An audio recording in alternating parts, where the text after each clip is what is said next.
Welcome, welcome, welcome to episode 76 of the show with no name. I'm your humble host, Nick, and today we're going to be exploring the Cementerio Municipal Andres Vargas Chaparro. Let's get into this. The uniqueness of these cemeteries never fail to disappoint me here on this island in Puerto Rico. As you can see, I'm in a really old part of the cemetery right now. It's a little overgrown in some spots, but it's still beautiful nonetheless. I really enjoyed walking through here and looking at all of these old headstones.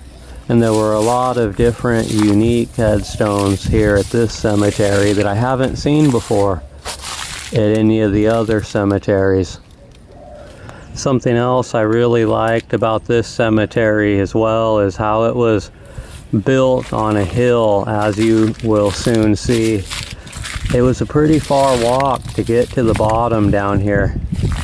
And again, I've just never seen terrain like this in a cemetery here on this island, so this was just unique in so many ways. I really enjoyed coming out here and looking at this one. I often wonder though how many of these headstones still have surviving family members in the areas here, because some of them just look like they haven't been visited to in a very, very long time, while others have the appearance of still being pretty well maintained, even over the last couple of years. Now here we are heading down that hill I was talking about earlier, and I just thought this was really cool and unique. I've never seen crosses on a hill like this before, going down into the trees and into the jungle here. Just thought this was so awesome. I liked it too because this hill extends the entire width of the cemetery here. So there's a lot of cool stuff that's kind of half hidden down here, stretching all the way across the cemetery. This is so awesome to me. I really like these parts of the cemeteries where they're almost being taken over by Mother Earth again, because they're so old and whatnot. I mean, look at that. That is just incredible right there. This is definitely an amazing cemetery just for this reason. I love that look of the above ground tombs becoming one with nature again. There's just something really special about that to me. It's awesome down here. This is why this is one of my favorite cemeteries that I've been to so far, for this reason specifically. It's just so cool. Look at this, built on a hill down here right by the jungle. Just what an amazing place here, with a lot of amazing history, a lot of amazing people. It's just incredible. I often wonder if maybe this is an extension of the cemetery, because so many people ended up getting buried here, they had to continually push it out into the forest maybe. Ana Gonzalez, better known as Ana G. Mendez, was born on January 7th, 1908 in Aguada, Puerto Rico. She was one of 8 children. In 1935, she graduated from high school. In 1940, she earned a bachelor's degree in commercial education from the University of Puerto Rico. It was in the 1940s that she realized that students should have the option of having a short-term college for a commercial or technical career. This led to her in 1941 founding the Puerto Rican High School of Commerce with 3 teachers and 9 students. On a side note, she was married and had 3 children. In 1948, she would graduate from New York University with a master's degree. That same year, she founded the Puerto Rico Junior College in Rio Piedras with 19 students. This was the first institution ever in Puerto Rico to offer a 2-year degree. She was a true visionary in the field of education. She even came up with college classes by mail, which was a huge stepping stone to where we are at today. In 1965, Mendez would become the first and only Puerto Rican woman amongst the board of directors of Eastern Airlines. In 1975, the Catholic University of Puerto Rico awarded Mendez an honorary doctoral degree in humanities. She passed away on February 18, 1992, in San Juan, Puerto Rico.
Zolio Cahigas Sotomayor was born on June 28, 1858. He was a Puerto Rican santero, a folk artist, and he made religious statuettes of saints and biblical figures known as santos. He was known for his strict adherence to traditional Hispanic folk art methods. Many examples of his work exist today in the Museo de los Santos de Palo in San Juan, Puerto Rico. He was the subject of a film in 1954 that was called El Santero. He would pass away in 1962. He lived to be almost 104 years old. I hope you enjoy the rest of the videos of this awesome cemetery that I explored today that goes by the name of the Cementerio Municipal Andres Vargas Chaparro. And this is part 1. Thank you.